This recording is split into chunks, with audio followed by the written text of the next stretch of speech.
ఏం చేశారు? అసలు ఒక్క నిజమైన ఉద్యమమైనా చేశారా? ఒక్కసారైనా మీరు ప్రజల కోసం కొట్లాడాలి అని ఎప్పుడైనా నిలదీశారా? కనీసం మోడీని ప్రశ్నించారా? ఆ దమ్ము కూడా మీకు లేకపోయింది. ఈరోజు ఆంధ్ర రాష్ట్రాన్ని మోడీ గారు అతిహీనంగా చూస్తున్నారు. 46 లక్షల కోట్ల బడ్జెట్ అయితే ఆంధ్ర రాష్ట్రానికి ఏం చేశారో మోడీ గారు ఈ జగన్మోహన్ రెడ్డి గారు, టీడీపీ చంద్రబాబు గారు సమాధానం చెప్పాలి. మరి మోడీ గారు మనకి ఏమి చెయ్యనప్పుడు మీరు ఎందుకు గులాంగిరి చేస్తున్నారో కూడా సమాధానం చెప్పాలి.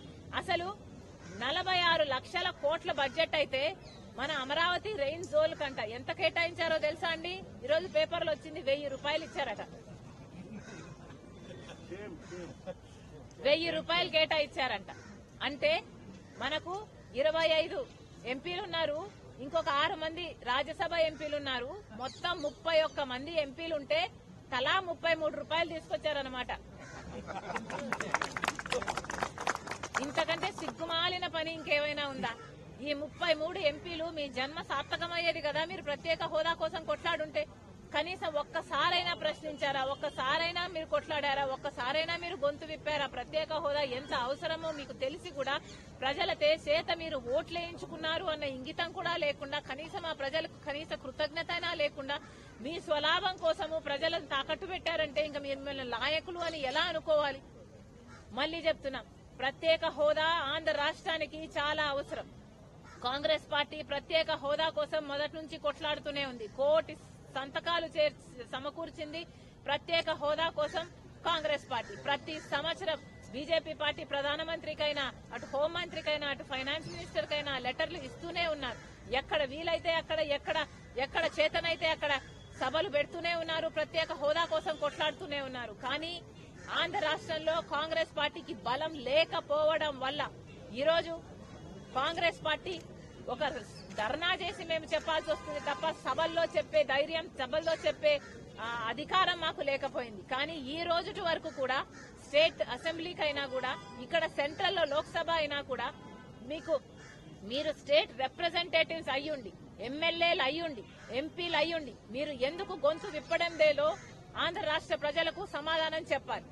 అంతేకాదు రాహుల్ గాంధీ గారు మరి ముఖ్యంగా చెప్పడం జరిగింది, ఆంధ్ర రాష్ట్రానికి న్యాయం జరగాల్సిన అవసరం ఉంది. రాహుల్ గాంధీ గారు ప్రధానమంత్రి అయిన వెంటనే మొట్టమొదటి సంతకం ఆంధ్ర రాష్ట్రానికి ప్రత్యేక హోదా మీద పెట్టాలని మాటిచ్చారు. ఈరోజు ప్రత్యేక హోదా పట్ల ఎవరికైనా చిత్తశుద్ది ఉంది అంటే అది ఒక కాంగ్రెస్ పార్టీకి మాత్రమే ఉంది అన్నది నిజం. మేము ప్రత్యేక హోదా కోసం కొట్లాడుతూనే ఉంటాము. ఈ ధర్నాతో ఆగేది కాదు. ఇది ప్రత్యేక హోదాయే కాదు, యాక్ట్ లో రూపొందించిన అన్ని అంశాలు, పోలవరం అయితేనేమి, కడప స్టీల్ ఫ్యాక్టరీ అయితేనేమి, పోర్ట్ అయితేనేమి, రాజధాని అయితేనేమి, ఇలాంటి ప్రతి ఒక్కటి మేము సాధించుకునేంత వరకు కాంగ్రెస్ పార్టీ విశ్రమించదు. మేము కొట్లాడుతూనే ఉంటాం, ఎంత వరకైనా వెళ్తాం. మళ్ళొక్కసారి ఇక్కడ ఢిల్లీ నగరంలో కూర్చొని ధర్నా చేస్తున్నాం. ఈరోజు కాంగ్రెస్ పార్టీ నిన్న ప్రెసిడెంట్ చేస్తున్న అడ్రస్ లో, పార్లమెంటరీ అడ్రస్ లో మీరు ప్రత్యేక హోదా గురించి మాట్లాడండి అని అడిగితే కనీసం లెక్క కూడా పెట్టలేదు. అంటే ప్రెసిడెంట్ అడ్రస్ లో ఆంధ్ర రాష్ట్రం గురించి అసలు లెక్కే పెట్టలేదు, అసలు మెన్షనే చేయలేదు. అంటే మీకు ఎంత ప్రేమ ఉందో అర్థమవుతూనే ఉంది ఆంధ్ర రాష్ట్ర ప్రజలంటే బీజేపీకి గాని, ఆ బీజేపీకి సపోర్ట్ చేస్తున్న వైసీపీకి గాని, తెలుగుదేశం పార్టీకి గాని. ఈరోజు మళ్లీ కాంగ్రెస్ పార్టీ ఒక అడ్జర్న్మెంట్ మోషన్ మూవ్ చేస్తుంది. సోమవారం అది వస్తే బాగుంటుంది. దాంట్లో స్పెషల్ స్టేటస్ గురించి డిస్కషన్ కోసం అడ్జర్న్మెంట్ మూవ్ చేసింది ఈ రోజు కాంగ్రెస్ పార్టీ. దానికి కూడా అన్ని పార్టీలు మద్దతు ఇవ్వాలి. ఒక వైసీపీ, తెలుగుదేశం పార్టీ అయితే మూకుమ్మడిగా రాజీనామాలు చేయండి. ఇంతమంది ఎంపీలు ఉన్నారు ఇక్కడ, అంతమంది ఎమ్మెల్యేల మీ బలం ఉంది అక్కడ. మరి మీరు ఇంత ఉండి కూడా మీరు ప్రజలకు ఏం చేయకపోతే మీరు అసలు నాయకులు కాదు, మీకు అసలు ప్రజల పట్ల చిత్తశుద్ది లేదనే అనుకోవాలి. Thank you.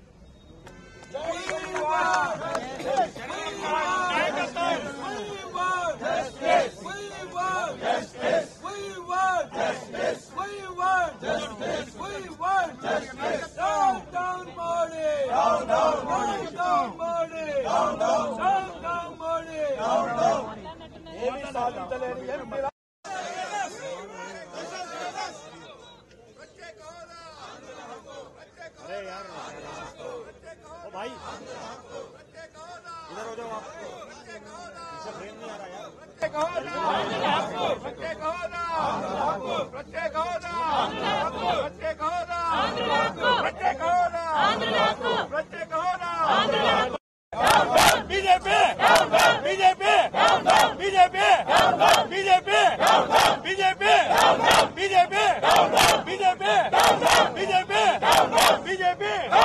BJP!